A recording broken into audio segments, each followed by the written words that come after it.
everyone, and welcome back to a Gran Turismo time trial where we're at Spa-Francorchamps in that right there. That's the Hyundai 2025 N VGT, as you can see right there.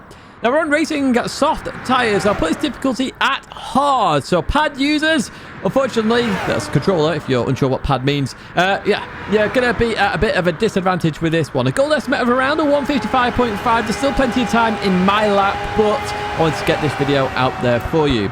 If you do enjoy this video, as always, give it a like, subscribe to the channel, stay in touch with all the latest content. But without further ado, let me take you on a few laps here at Spa-Francorchamps, both on the wheel, on the pad, with Chase, and also in VR. So we start off with my record lap here. We're going to head towards turn number 1, and on the left-hand side, you have the 100 boards. You've got the one on the fence and also the one close to the circuit.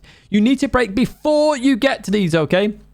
So these are distance markers. Now, when we go to chase cam, you can just see how much further back this is. Basically, the barrier goes inwards. You could even use that if you wanted to. However, I brake just before the 100. Now, I start to release the brakes as I turn in. There's a little bump in the middle of the corner. Once you've gone through that, you can put your foot to the floor and accelerate out while turning, and you should be fine.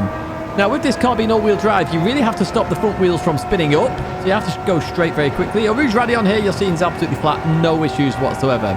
But yeah, you have to stop the wheels from spinning up on the front, and then that will, of course, force understeer if you do spin them up. So you do have to be careful of that. So it's all about pointing and squirting in this car. So it's about that a few weeks in a row now. So we head to Lake Home, and on the right-hand side, we have the 100 board there. You want to brake just before the right-hand side one hits the edge of your screen, as you're seeing right now. You need to brake in a straight line. But as you start to approach the corner, you need to start releasing the brakes. If you're braking 100% in this car, it gets a bit iffy in terms of understeer. So I've slowed this down to 50%. Notice that I was trail braking. I release brakes. I accelerate a little bit, and I'm going to let the car do its own thing here. I get the wheels hooked on the inside of the left-hand side there. We accelerate a little bit now, and then we're going to release the accelerator, and we're going to try and turn in. So notice that every time I accelerate like full throttle, it starts to understeer. I release that throttle to about 50%, the car starts to turn. It's just got so much power, you do have to be careful of that. We head down towards this right-hander here. Now, on the left-hand side, I didn't use this, but during the edit, I was like, that's the perfect brake marker. I need to use that if I go back on. It's that lamppost on the left-hand side. I was using the curb as a bit of a judgment basis, and you can see here, you brake it a bit earlier than normal in terms of this car. It's so quick, this car. It's electric. It's literally one gear, it just fires through. So we go through this right-hander. We've gone past 2 bollards right now. This is the 3rd bollard on the right-hand side. Now, it's like I'm giving directions. 3rd one on the right side. This is your accelerating marker, okay? When you get to this point, you really want to start accelerating. Now, we just talked about the fact that it understeers very quickly on 100% throttle. So, you can go to 100 and drop off if you want. Notice here, I was just balancing it around 50%. I'm still not 100. Now I'm 100 because I know I'm going to make it around the corner. Head over towards the right side as quick as possible. You need to be as far right as possible for this corner. Otherwise, you're really going to struggle.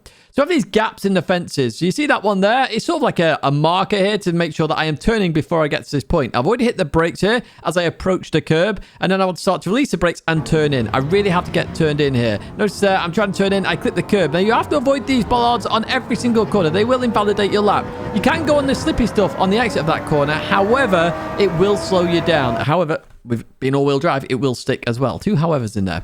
On the right side, then, we have the 50 board. You're braking just after this leaves your screen. Arguably, it's where the marshals are on the left-hand side as it hits the edge of your screen. You want to trail brake all the way into the corner, and you really want to carry the speed here to allow the downforce to really carry you through. Notice there, I'm instantly on the throttle at 130 miles an hour, and the car, as it picks up speed, gets more and more turning, more and more bite here, which is what exactly we're after. We get to the gantry then, which is going to hit the top of your screen here, and I'm going to hit the brakes. So notice how early we're braking here. We're braking well before the curb, well before the 50 board, what we normally use here at Spa-Francorchamps. We have to brake early because this car's carrying so much speed, 187 miles an hour into this corner. So I turn in towards the corner, I start trail brake a lot there. I accelerate a little bit, then we lift off, let the car do its thing, and then I'm trying to carry a bit of speed there. Notice there, I wasn't going on 100% throttle. I was going to like 70% there just to carry that bit more speed. On the left-hand side, we have the yellow and the red. The last red before the curb here is your brake marker. You need to brake early for this corner. Don't try and outbrake yourself for this one. It cost me some very good laps here, did this corner in particular. So we hit the brakes there. We turn in, avoid the bollards, and then instantly get on the throttle here. Even 20% throttle there was enough. As we continue on now, on the right side, we have the start of the curve. This is your turning marker. Now, I invalidated quite a few laps on this corner because of the bollard on the inside. So when you turn in, you're going to understeer a little bit because, of course, this car understeers with the amount of power it's got. So you start to lift, which instantly gives it a bit of turning. Notice there, I lifted, I went 100% and lifted 100% throttle. That's because if you lift for too long, you're just going to turn into the bollard, which is what I did a few times. You do have to be careful of that, okay? So if you do 100 lift, quite quickly, you should make it round absolutely fine. Launch him on, no issues at all, 200 miles an hour, downforce is working magic. We get to this point here, so we've just gone under the gantry. Now, you can use the gantry as a brake marker if you are struggling on the brakes. We've got this white line here, perfect brake marker. If you brake any further than this white line, you are going to go way too deep into this corner. This is last of the late brakers, and arguably I go a little bit too deep here as well, but I did move a little bit under braking. So we turn in here, you can abuse the curb on the right if you want to. I abuse the curb on the left to get a bit of rotation. Instantly on the throttle there and accelerate towards the line. This is 152.855. At the time, it was the world record lap as we jump to the controller lap. Now, on the controller, this is ridiculously hard. It really is. Now, the first corner is not too bad. It's a bit slower than the wheel, but nothing major. You can see that I'm down on my lap. However, my previous one was a 30.9, which is where the wheel was generally. The wheel is a bit quicker, but not massive amount on turn one. Sorry, not Blanchimon. That's Rouge and Radiontage, your weapon. Absolutely fine on the controller. Just be a bit careful with how quick it is. Here we get to Lacombe. I'm on the brakes there just before the 100 board hit the edge of the screen. Notice here that I'm struggling a little bit with the fast turns left and right. Now, because we're in the slower section, it's not too bad, but later on in the lap, it gets difficult. Now, as we go down here, just before the start of the curve there, we hit the brakes. We start to turn in. Third bollard, there it is, that we want to start acceleration. I actually delayed my throttle there, so maybe you want to do that as well, but that was my marker. Through we go. Notice a little bit of understeer on the pad. We're over on the slippy stuff. That costs you time. Notice I'm losing time now to my fastest lap. We're down here, just after the 50 board, we're going to hit the brakes. We brake all the way towards the corner, and then once we know we've got turn in there, we know we've got grip, we start to accelerate. Well below the 130 that I did on the wheel lap, but that's because of the controller. The gantry hits the top of your screen there. We're going to hit the brakes. Once again, trying to let the car do its own thing here on the pad because it's just so difficult to get any time out of it on this controller. We start to accelerate through a little bit of understeer there. Last of the reds there. We're going to hit the brakes, braking early here. Make sure we clip the curb. We're going to accelerate out of the corner. Start the curb on the right side. We're going to lift off. Notice there, I did 2 lifts, same as on the wheel, and we did keep up with the wheel lap. I did touch the slippy stuff on the left-hand side. It cost me a tiny bit of time versus the Ghost. Nothing major, though, as we head towards Blanchimon. Blanchimon is flat on the controller as well. Look at that, nice and easy. And remember, so it's just after the gantry and just before the 150 board where the white line is, we're going to hit the brakes. Okay, do we abuse the curb on the inside? No, we don't. We do about the same here. Over towards the left-hand side. Look at the understeer there. That's cost us some time because we didn't use the curb there. It cost us a tenth there. We head towards line. That's 54.0. I've uploaded this, Ghost. If you look for Tidgney controller, it will show because I couldn't get on the leaderboard on the controller. It's very difficult. It's probably possible to get a low 153. I say possible, it'd be very hard. Very, very hard. It can't compete with the wheel this week. ABS is on weak. You just saw that graphic right there. And look at Rouge and Radion here. Absolutely flat. No issues at all. And we will fast forward this bit of the Kemmel Straight because it's a bit boring. So just before the 100 board on the right hand side, we're going to hit the brakes. Using all the curb there to make sure we open up this corner as much as possible. Accelerate a little bit, lift off, turn in. Now, I did dab the brakes there. You don't have to dab the brakes as we go through here because dabbing the brakes can actually cause some issues there as well. We accelerate out of there, head down here. So lamppost left hand side. Remember that one because I've learned something as well while editing this video. That's going to be a very good brake marker to use for this car. Over towards the right side we go. Just before the gap there we turn in. We clip the curve, just avoiding the bollards there. That my word, that was close. As we continue on out there and head towards Pouon. So just after the 50 board here, before the marshals, on the left hand side we brake. We use the curve there and just try and carry the speed. The more speed you carry, the more grip this car's going to get. It really is critical to carry the speed. The gantry there is your brake marker as we go into here. And notice again, I'm trying to keep it towards as far as possible. Just for the left then. Turning a bit later on that left-hand side is very worthwhile doing to avoid the bollards. I invalidated a couple of laps there. Same for this corner here, but you do have to clip the curb there. We continue on. We're going to turn in, lift off, accelerate, and lift off again, and then accelerate again to make sure we avoid that bollard, but get around the corner absolutely fine. Let's head towards Blanchimon then, which we know is flat. We've seen it flat on the wheel lap and on the controller lap. So Blanchimon, easy peasy, lemon squeezy. There is the gantry. We've got the 150 board as well. As the gantry hits the edge, top of your screen actually on the chase cam. Absolutely perfect as we go into here. A little bit deep, but nothing crazy here. We use all the curb on the left side. Look at that little bit of rotation it gives me.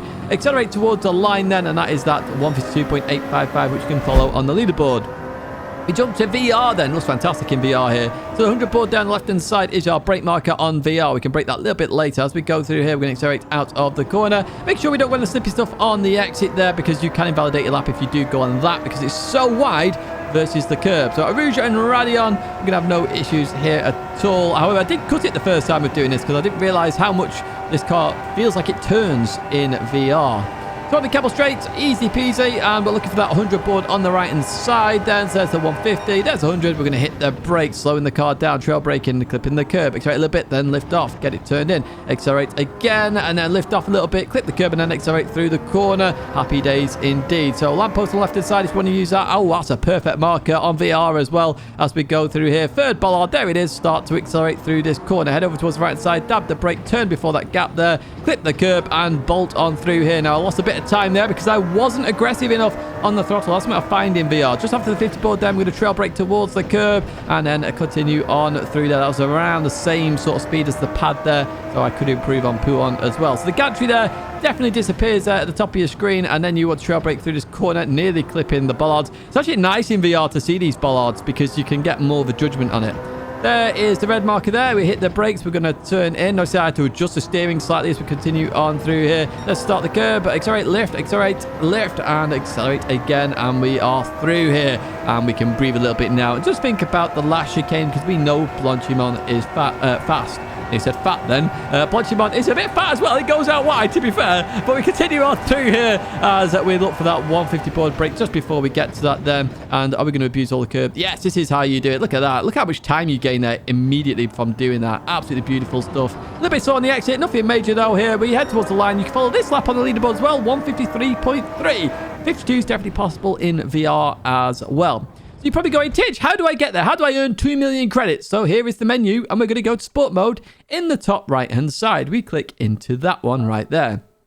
We then get presented with this screen. We've got the daily races on the left. We have online time trials on the right-hand side. We're going to click into that. We have these two time trials at the moment. So we've got Fuji and Spa in the rough and the Hyundai respectively. And we click into the Hyundai one. And here we have the leaderboards and the current gold, silver, bronze time. So if you get underneath these times, you get those credits at the end of the 2 weeks. So if you do it every week, you get 2 million every single Thursday. Now, if you go to the leaderboard here, so you can do this actually in the event itself. You can actually go to play replay or load ghost if you're actually in the event already. There's my lap and P3 at the moment, P9 for VR. And I say you're going to have to search for my ghost for the controller app if you do want to follow that. For this one then, it's all about controlling the front wheels here and the understeer. You don't want to spin the front wheels up too much. You want to get the car turned in and try and abuse the speed of this car to really maximize the downforce and the turn in like we see at Puon here on the TV camera. I did enjoy this one. However, control file players, you are going to struggle here. And if you did like this video, give it a like, subscribe to the channel, stay in touch with all the latest content. If you haven't done the Fuji time trial, well, it's right there. And if you haven't checked out my partners down below already, please do check them. We've got Fanatec, link in the description, affiliate there. It gives me a kickback. GT Amiga, use code Tidgney, you get a discount. And Coach Dave Academy, if you do want to improve, check out their Delta app. It really is awesome. Thank you so much for watching as always, and I hope to see you in another video live stream again very soon.